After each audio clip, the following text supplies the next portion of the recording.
Hi friends, good morning. Online preparation में आप सभी का बहुत बहुत स्वागत है। एंड फ्रेंड्स, आज का जो वीडियो है ये कोड 509 यानी सामाजिक विज्ञान का अधिगम है। इसके अंतर्गत आज हम ब्लॉक 3 और यूनिट 9 लेंगे। और यूनिट 9 यानी सामाजिक विज्ञान में आकलन। तो सामाजिक विज्ञान में आकलन के अंतर्गत ग्रेडिंग प्रणाली और आंकिक प्रणाली क्या होती है, इसका वीडियो ऑलरेडी हम बना चुके हैं। आपने वॉच भी किया है।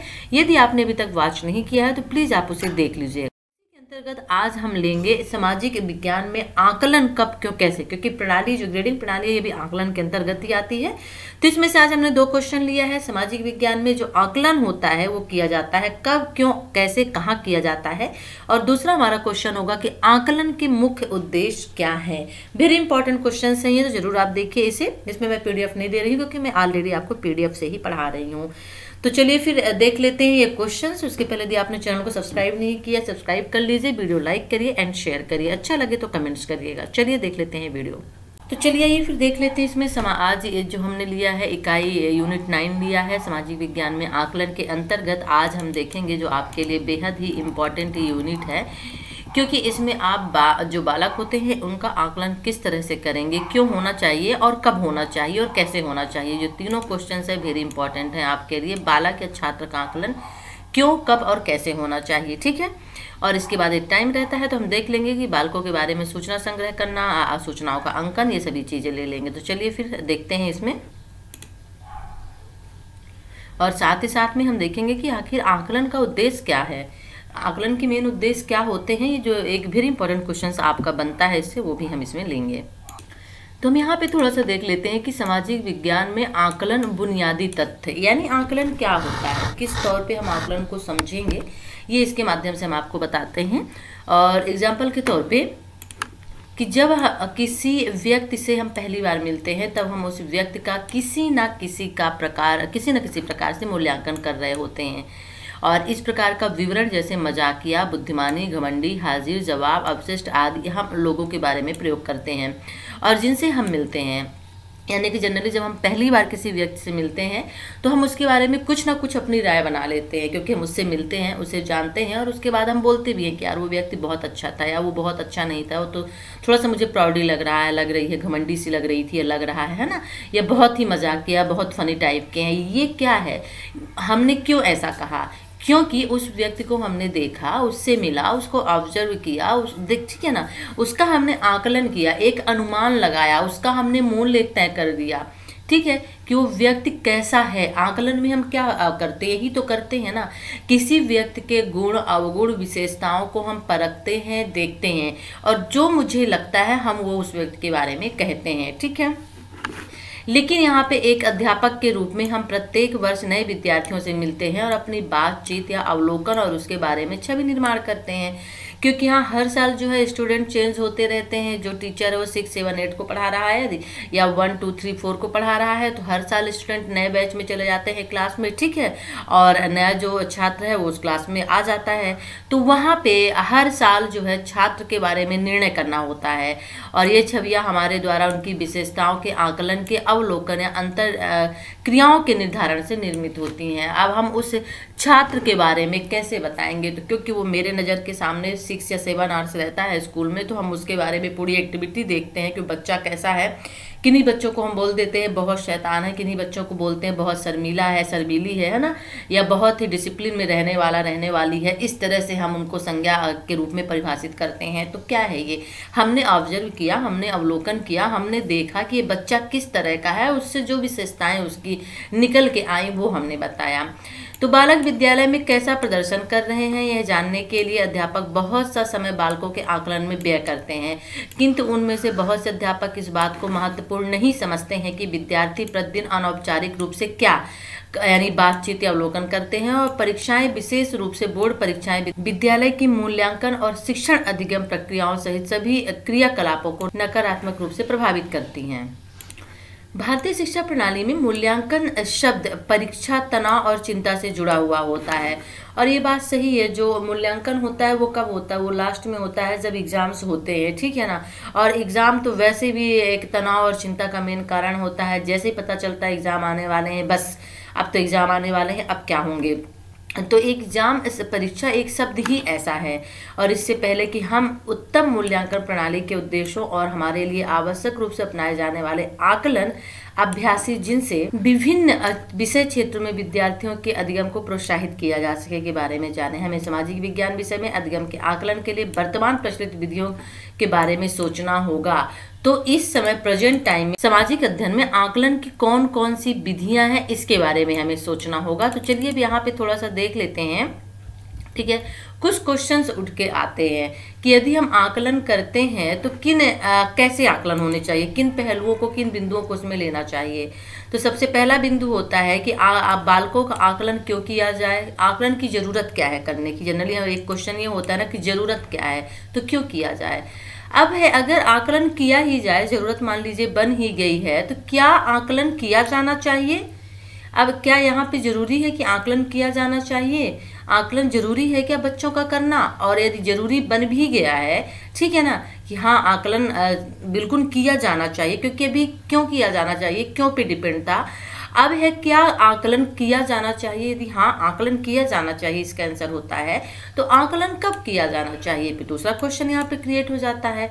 यदि मान लीजिए आकलन का टाइम भी निश्चित हो गया है, निर्धारित हो गया है, तो फिर एक अगला क्वेश्चन बन जाता है कि आकलन कैसे किया जाना चाहिए, फिर आकलन से प्राप्त सूचनाओं का प्रयोग कैसे किया जाए। तो इतने सारे पहलू होते हैं, इतने सारे मेन चीजें, बिंदु होते हैं, ये आकलन के निम्नलिखित बिंदु होते हैं। ठीक है ना, किन बिंदुओं को लेकर आकलन किए जाते हैं, तो इतने बिंदुओं को लेकर आकलन किए जाते हैं।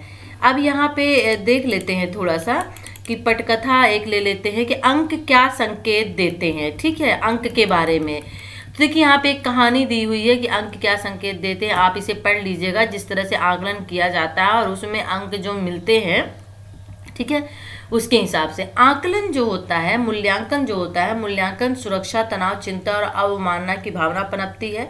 और 100% है, मूल्यांकन का मतलब एग्जाम ही होता है। जब एग्जाम्स होते हैं और उसके बाद जब कापियाँ चेक होती हैं, यानी उनका मूल्यांकन किया जाता है, कापियों का चेक होना ही मूल्यांकन होता है। तो एग्जाम एक ऐसा शब्द ही होता है अपने आप में जिसमें एक भय होती है।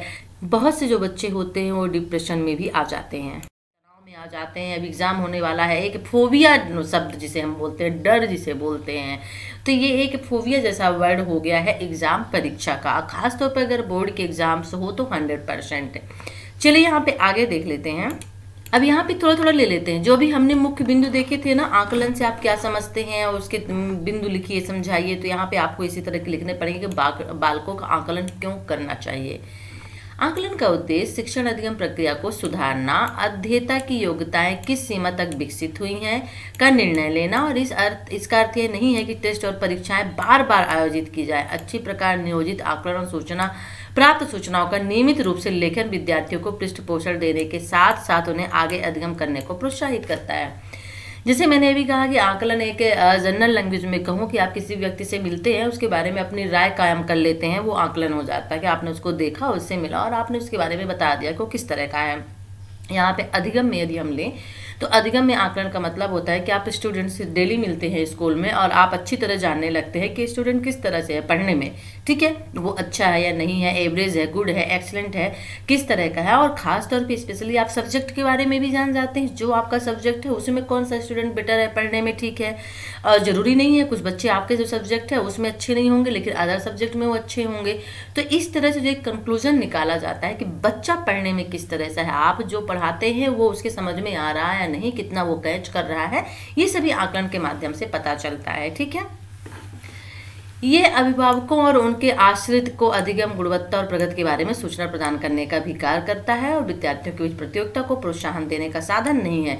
आकलन का मतलब नहीं होता है कि प्रतियोगिता होना, यानी कि आपने बच्चे को बता दिया, दो बच्चों में कंपेयर कर दिया कि ये बच्चा पढ़ने में ठीक है। पहली बात तो करनी नहीं चाहिए कि ये बच्चा पढ़ने में ठीक है और आप पढ़ने में ठीक नहीं हो, बिल्कुल नहीं करना चाहिए। बल्कि ये बोलना चाहिए कि जो बच्चा पढ़ने में ठीक है तो बहुत अच्छा आपने किया है, बिल्ड एंड एक्सीलेंट। और लेकिन जिस बच्चे ने थोड़ा उससे कम परफॉर्मेंस किया तो उसको बोलना चाहिए कि आपने भी बहुत अच्छी कोशिश की है, बस थोड़ी सी कमी रह गई है, आपको और अच्छा करना है। ये चीजें होनी चाहिए एक टीचर में बच्चों को पढ़ाते वक्त। तो फ्रेंड्स चलिए यहाँ पे देख लेते हैं आकलन के कुछ महत्वपूर्ण जो उद्देश्य दिए गए हैं, बच्चों का आकलन किस तरह से करते हैं और वो आकलन जो होता है उसके क्या उद्देश्य हैं। तो पहला उद्देश्य ले लेते हैं कि एक निश्चित काल अवधि में बालक के अधिगम और उसमें आने वाले परिवर्तन का पता लगाना, यानी कि निश्चित काल अवधि में जो आपने जो भी पढ़ाया है उस दौरान बालक जो सीखता है और सीखने के बाद उसमें जो भी चेंजेस, जो भी परिवर्तन आते हैं उसका पता किसके द्वारा लगता है? आकलन के द्वारा लगता है, ठीक है ना। व्यक्तिगत आवश्यकताओं और अपेक्षाओं की पहचान करना, अब जो बालक है, स्टूडेंट है, उसकी क्या आवश्यकताएं हैं उनको पहचानना, ठीक है ना। और इसी तरह से देख लेते हैं कि जो शिक्षण अधिगम प्रक्रिया में अधिक सुविधाजनक विधि नियोजन का निर्माण करना, ठीक है ना। ये आकलन के मेन उद्देश्य होते हैं, जो भी आप शिक्षण अधिगम प्रक्रिया में पढ़ते हैं, जो भी विधि होती है उस योजना का निर्माण करना। बालक के समझने में सहायता करना कि वह क्या जानता, जानती है या क्या कर सकता है। आकलन का उद्देश्य एक महत्वपूर्ण ये भी होता है कि जो स्टूडेंट, जो छात्र है, उसकी पढ़ने में सहायता करना कि वह क्या जानता है या फिर क्या नहीं जानता है, तो वह क्या कर सकता है। पाठ्यक्रम के उद्देश्यों की प्राप्ति स्तर की जांच करना और शिक्षण अधिगम प्रक्रिया में सुधार लाना। आकलन का मेन उद्देश्य होता है कि शिक्षण अधिगम प्रक्रिया में जो आप पढ़ा रहे हैं, जिस मेथड से पढ़ा रहे हैं, तो क्या वो बच्चों के लिए सही है या नहीं। यदि सही नहीं है तो उसमें और क्या सुधार किया जा सकता है। चलिए हम नेक्स्ट देख लेते हैं। और अगला हमारा है कि अभिभावकों को बालकों की विषय प्रगति की सूचना देना। जो पेरेंट्स होते हैं उनको बालकों के बारे में बताना, किस विषय में आपका जो छात्र है, वो बच्चा जो है वो तेज है, किस में कमजोर है, इन चीजों के बारे में प्रोग्रेस रिपोर्ट जो है वो भी देते रहना। बालकों को आकलन के भय से मुक्त करना, ठीक है ना। यदि ऑब्जर्वेशन कुछ कर रहे हैं, आकलन कर रहे हैं, कोई टेस्ट ले रहे हैं, कुछ भी बच्चे के बारे में जानना चाह रहे हैं कि जो हमने पढ़ाया बच्चे ने सीखा या नहीं सीखा, बनता या नहीं बनता, और आप उसका टेस्ट ले रहे हैं, तो इस भय से आपको बच्चों को पहले मुक्त करना होगा, ठीक है। बालकों को साथ साथ सीखने और परस्पर सहयोग की भावना को प्रोत्साहन देना, यानी कि जो बालक है वो साथ साथ में सामूहिक भावना का मेन होता है, सामूहिक भावना के उद्देश्य को प्रोत्साहन देना। तो ये थे आकलन के उद्देश्य। अब देख लेते हैं आकलन के उद्देश्य नहीं है, क्या आकलन के उद्देश्य नहीं है, ठीक है ना। ये ऑब्जेक्टिव टाइप क्वेश्चन में 100% आपका आ सकता है कि आकलन के क्या उद्देश्य है या क्या नहीं है। तो अभी हमने देखा कि आकलन के उद्देश्य थे, आकलन के उद्देश्य नहीं है, वो देख लेते हैं। तो अंकों के लिए विद्यार्थियों में परस्पर प्रतिस्पर्धा कराना कि आप कंपटीशन करिए एक दूसरे से, आप उससे ज्यादा मार्क्स लेके आइए, ये एक टीचर का काम नहीं होता है, ठीक है ना। सभी को अप्रिशिएट करना, सभी को आगे बढ़ाना चाहिए, ठीक है। बालकों को क्या ज्ञात नहीं है या वह क्या नहीं कर सकता की पहचान करवाना, कि आप स्टूडेंट से बोल दें कि आपको ये नहीं पता है, वो नहीं पता है, आप ये नहीं जानते, उसे देखिए उसे पता है, ये काम नहीं करना है। बालकों को मन दर्द देता है, प्रभावशाली विद्यार्थी, समझदार बालक की उपाधि देना, यानी कि आप ये कहें कि कुछ बच्चा जो है पढ़ने में बहुत अच्छा, बहुत तेज है, कुछ बच्चे पढ़ने में उतने अच्छे नहीं है, तो आप दोनों का कंपेयर करने लगे, तुलना करने लगे, तो ये काम आपको वहां पे नहीं करना है। उन बालकों की पहचान करना जिन्हें निदान की आवश्यकता है, और ऐसे बालक की आपको पहचान करना है जिनकी कुछ समस्याएं होती हैं, ठीक है ना, किसी प्रॉब्लम से वो जूझ रहे होते हैं, तो उनकी समस्या को दूर करना, ठीक है। समस्या क्षेत्रों अधिगम कठिनाइयों का उपचार करना, जो भी उनकी समस्या होती है उनको दूर करना, और विद्यार्थियों की परीक्षाओं में अधिक अंक प्राप्त करने में सहायता करना आकलन का मेन उद्देश्य होता है। और बालकों को परीक्षाओं में स्थान यानी प्रथम द्वितीय प्राप्त करने के लिए प्रोत्साहित करना, ये मेन टीचर का काम होता है, लेकिन आकलन का उद्देश्य नहीं होता है, ठीक है ना। आकलन में आप इसे नहीं रख सकते हैं। तो चलिए यहाँ पे आकलन क्या होना चाहिए ये देख लेते हैं। तो देखिए, शिक्षा का सरोकार बालकों को अर्थपूर्ण और उत्पादक जीवन के लिए तैयार करने से है। यहाँ पे उत्पादक जीवन का मतलब ये होता है कि बच्चे जब कुछ सीखते हैं, शिक्षा लेते हैं, और उसके बाद वो कहीं ना कहीं लग जाते हैं, अर्निंग करते हैं, अपने जीवन को चलाते हैं, तो उत्पादक जीवन के लिए तैयार करना। और साथ में इसका सरोकार जो होता है किसका? आकलन का। बालक के सर्वांगीण विकास, सर्वांगीण विकास का मतलब यहाँ पे क्या होता है, यानी सब तरह से उनका विकास हो। सब तरह से विकास का मतलब यहाँ पे है, सर्वांगीण विकास से मतलब यहाँ पे है शारीरिक विकास, यानी बालक का शारीरिक विकास भी होना जरूरी है, साथ ही साथ में उसका सामाजिक विकास भी हो, भावनात्मक विकास भी हो, बोधात्मक और नैतिक विकास भी हो। यानी आकलन क्या होना चाहिए? तो जब आप आकलन करते हैं तो आकलन के अंतर्गत बालक का सर्वांगीण विकास होना चाहिए, और सर्वांगीण विकास के अंतर्गत शारीरिक, सामाजिक, भावनात्मक, बोधात्मक और नैतिक विकास आते हैं, और ये होने चाहिए। विद्यालय को बालक के सर्वांगीण संपूर्ण विकास हेतु सहायता और प्रोत्साहन भी देना चाहिए, ठीक है। अब नेक्स्ट देख लेते हैं आकलन कब होना चाहिए, ठीक है। तो हम सभी एक विवेचनात्मक प्रश्न प्रश्न कर सकते हैं, यानी कब होना चाहिए, क्योंकि जनरली कब और कैसे हमें बालक का आकलन करना चाहिए, जो ये क्वेश्चन उठ के आता है कि कई ऐसे टीचर होते हैं, कई ऐसे शिक्षकों का मत है कि जो शिक्षण अधिगम प्रक्रिया में सतत रूप से अधिगम परिणामों का आकलन किया जाना चाहिए। सतत यानी हमेशा लगातार जो परिणाम आकलन होते हैं वो किया जाना चाहिए। लेकिन कुछ शिक्षक जो है इसका प्रतिरोध करते हैं, विरोध करते हैं और कहते हैं कि सतत आकलन अधिगम समय को कम कर देता है और इसलिए ये समय व्यर्थ करने वाला, और इन दोनों विचारों के बारे में सोचना पड़ेगा। तो आकलन कब होना चाहिए, तो इसमें दो मत हैं। एक मत है जो टीचर कहता है कि आकलन जो है सतत रूप से हमेशा होना चाहिए, ठीक है ना, अधिगम परिणामों का आकलन करना चाहिए। कुछ जो टीचर है इसका विरोध करते हैं और कहते हैं कि जो सतत आकलन होता है वो अधिगम के समय को कम कर देता है। तो आकलन कब होना चाहिए, इन दो बातों पर डिपेंड करता है। जैसे यहाँ पे दो चीजें देख लेते हैं। विषय क्षेत्रों में अधिगम परिणामों का आकलन शिक्षण अधिगम प्रक्रिया के साथ सतत रूप से होना चाहिए, पहला पक्ष है। और दूसरा पक्ष है कि विषय क्षेत्रों में जो अधिगम होता है वो परिणामों का आकलन वर्ष में एक बार यानी वार्षिक या 2 बार अर्धवार्षिक होना चाहिए। तो कुछ टीचर जो है सतत को कह रहे हैं, जैसे जनरली जो मंथली में टेस्ट वगैरह होते रहते हैं, हम लेते रहते हैं, तो उसके बारे में कुछ फेवर में है। और कुछ लोगों का कहना है कि ये मंथली वाला नहीं करना चाहिए, बल्कि साल में 2 बार जो हाफ ईयरली ईयरली एग्जाम्स होते हैं वो हमें करने चाहिए। तो आकलन किया जा सकता है, किस तरह से आकलन किया जा सकता है, देखिए 2 चीजों पे आकलन किया जाता है, एक दैनिक आधारित होता है और एक नियमित कालिक होता है, ठीक है ना। दैनिक आधारित का मतलब होता है कि बालकों के साथ वार्तालाप और उनका कक्षा के अंदर और बाहर की परिस्थितियों में सतत आकलन, यानी दैनिक का मतलब डेली होता है। तो डेली एक ऑब्जर्व आप बच्चे को करते हैं, आप क्वेश्चंस जनरली ओरल पूछ लेते हैं, ठीक है, रीडिंग करवा लेते हैं, प्रैक्टिस करवाते हैं, ये दैनिक में आ जाता है। बातों के माध्यम से बहुत कुछ चीज़ें आप जान लेते हैं। और नियमित जो नियतकालिक जो होता है उसे 4 महीनों में एक बार शिक्षक उसकी जांच कर अपना मत प्रकट कर सकता है। तो यहाँ पे जो टेस्ट वगैरह जनरली लेते हैं, अब तो मंथली टेस्ट होने लगे हैं या 2-1.5 महीने में होते हैं, एफए के नाम से जाना जाता है। तो इस तरह के जो टेस्ट होते हैं वो नियतकालिक होते हैं, यानी कि नियतकालिक एक निश्चित समय पे, ठीक है ना, एक निश्चित समय फिक्स होता है और उस पे जो होते हैं टेस्ट लिए जाते हैं और उसके आधार पे बच्चों के आकलन किए जाते हैं। अब यहाँ पे थोड़ा सा देख लेते हैं कि विद्यालयों में देखने में आता है कि शिक्षक होते हैं और सूचनाओं का प्राथमिक स्रोत होता है और अन्य महत्वपूर्ण असम्मिलित स्रोत है। यानी कि जो शिक्षक होता है, और ये हकीकत भी है कि वो प्राथमिक महत्वपूर्ण स्रोत होता है। किस तरह से प्राथमिक महत्वपूर्ण स्रोत होता है, आप हमें बताइए। देखिए टीचर जो होता है, क्योंकि उसे नॉलेज होता है, वो विद्वान होता है, व्याख्याता होता है, उसे सब चीज़ें मालूम होती हैं और इसीलिए तो टीचर बनता है। तो वो जो स्टूडेंट के सवाल होते हैं उनका जवाब वो आसानी से दे लेता है, या जो बुक में क्वेश्चंस होते हैं वो उसको सॉल्व करता है, कहीं और जाने की जरूरत नहीं पड़ती है। इसलिए वो प्राथमिक स्रोत कहलाता है कि बच्चों को कुछ जानना है तो बहुत आराम से आप बता सकते हैं, ठीक है। यहाँ पे कुछ और भी स्रोत दिए हैं, जैसे स्वयं बालक भी हो सकता है, कभी कभी बालक को भी नॉलेज होता है, एक टीचर के बराबर होता है, या फिर कभी कभी टीचर जिस चीज़ को नहीं समझ पाते, एक्सप्लेन नहीं कर पाते, बच्चे कर देते हैं, बता देते हैं, ओके। तो स्वयं बालक भी एक स्रोत होता है, अभिभावक भी होते हैं, बालक के मित्र, हम उम्र सहपाठी जो होते हैं, ये सभी स्रोत के अंतर्गत आते हैं। समुदाय के जो सदस्य होते हैं, प्रधानाचार्य, मुख्य अध्यापक जो होते हैं, और विद्यालय आलय के अनुपस्थिति पंजिका आदि सभी स्रोत कहलाते हैं, ठीक है। तो अगला प्रश्न ये उठता है कि विभिन्न स्रोतों से सूचना संग्रह किस प्रकार की जाए, ठीक है ना। और सभी विद्यालयों में देखने में आया है कि कक्षा परीक्षाएं, गृह कार्य, पेपर, पेंसिल, टेस्ट, लिखित और मौखिक परीक्षाएं, चित्र आधारित प्रश्न, विद्यार्थियों से वार्तालाप सामान्यतः प्रयोग में लाई जाने वाली विधियां होती हैं। और ये याद रखना चाहिए कि कोई भी एक उपकरण, तकनीक या विधि बालक के अधिगम और प्रगति को जानने के लिए सभी आवश्यक सूचनाएं प्रदान नहीं कर सकता। उनका प्रयोग विभिन्न समय में इस बात पर निर्भर करता है कि क्या आकलन किया जाना चाहिए, ठीक है ना। तो देखिए इतने सारे यहाँ पे स्रोत आपको दिए गए हैं बालक के, ठीक है ना। बालक के स्रोतों से सूचना संग्रह किस प्रकार की जाए, किन स्रोतों से सूचना संग्रह की जाती है, तो देखिए यहाँ पे इतने सारे आपको दिए गए हैं।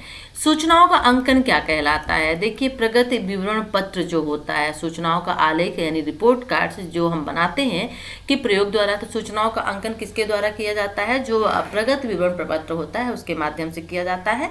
और विद्यालयों के अधिकांश रिपोर्ट कार्ड्स में सूचना बालकों द्वारा टेस्ट परीक्षाओं में प्राप्त अंकों, ग्रेड्स के रूप में अंकित होती है। और ऐसे रिपोर्ट कार्ड्स बालक के अधिगम और प्रगति का पूर्ण चित्र प्रदान करने में असफल रहते हैं और इसका और विस्तार होना चाहिए। आलेख में अवलोकनों के आलेख और बालकों का गृह कार्य में प्रदर्शन, बालक क्या और कैसे व्यवहार करते हैं। तो देखिए यहाँ पे क्वेश्चन आपका क्या कह रहा है, क्वेश्चन आपका कह रहा है यहाँ पे सूचनाओं का अंकन कैसे होता है। तो देखिए जो भी हम टेस्ट लेते हैं, ठीक है ना, जितने भी तरह के हम टेस्ट लेते हैं, एग्जाम्स लेते हैं, चाहे वो दैनिक हो चाहे वो नियतकालिक हो, सभी का जो एक प्रोग्रेस कार्ड बनाई जाती है उसमें सभी के मार्क्स रखे जाते हैं और उन्हीं के आधार पे उन्हीं में उसका अंकन किया जाता है, उसी से हमें पता चलता है। ओके, प्रभावशाली आलेखन, प्रभावशाली आलेखन क्या कहलाता है। तो देखिए एक डायरी में अवलोकनों का तत्काल आलेख बनाना, किसी गतिविधि के समय बालक के कार्य का आकलन करना, बालक के कार्य संबंध में विवरणात्मक कथन लिखना, बालक का प्रोफाइल तैयार करना, बालक के कार्य का नमूना यानी पोर्टफोलियो में रखना, नमूना एक पोर्टफोलियो में रखना, महत्वपूर्ण परिवर्तनों के नोट बनाना और अंकन करते समय बालक के संशयों को स्पष्ट करना। एक प्रभावशाली आलेखन की ये विशेषताएं होती हैं। वेरी इंपॉर्टेंट क्वेश्चन आपका बन सकता है कि क्वेश्चन आ सकता है तो ऑब्जेक्टिव टाइप में आ सकता है कि प्रभावशाली आलेखन के अंतर्गत कौन कौन सी विशेषताएं आती हैं या फिर कौन सी विशेषताएं नहीं है उसकी, या फिर क्वेश्चन आ सकता है कि प्रभावशाली आलेखन से आप क्या समझते हैं उसके बारे में समझाइए। तो फिर आपको यही चीजें लिख के एक्सप्लेन कर देनी है, ठीक है ना। देखिए यहाँ पे ऑलरेडी 2 क्वेश्चन हो गए हैं। प्राथमिक स्तर पर सामाजिक विज्ञान में आकलन के उद्देश्य का वर्णन कीजिए, जो हम देख चुके हैं, और आकलन के मुख्य पदों के बारे में संक्षेप में बताइए। तो पद वही थे, क्यों, क्या, कैसे, कब, है ना, किस तरह से करने चाहिए। नेक्स्ट वीडियो में हम लेंगे सतत एवं व्यापक मूल्यांकन CCE, जो आपकी शुरू से ही पढ़ते आए 501 से आप पढ़ रहे हैं, लेकिन हर एक सब्जेक्ट हर एक विषय की CCC यानी सतत एवं व्यापक मूल्यांकन अलग हो जाते हैं। तो उस वीडियो को आप वेट करिएगा। ये वीडियो कैसा लगा जरूर बताइएगा। वीडियो को लाइक करिए, शेयर करिए, चैनल को सब्सक्राइब नहीं किया है सब्सक्राइब कर लीजिए। नेक्स्ट वीडियो में इन्फॉर्मेशन के साथ हम आपसे फिर मिलते हैं, तब तक के लिए टेक केयर, बाय।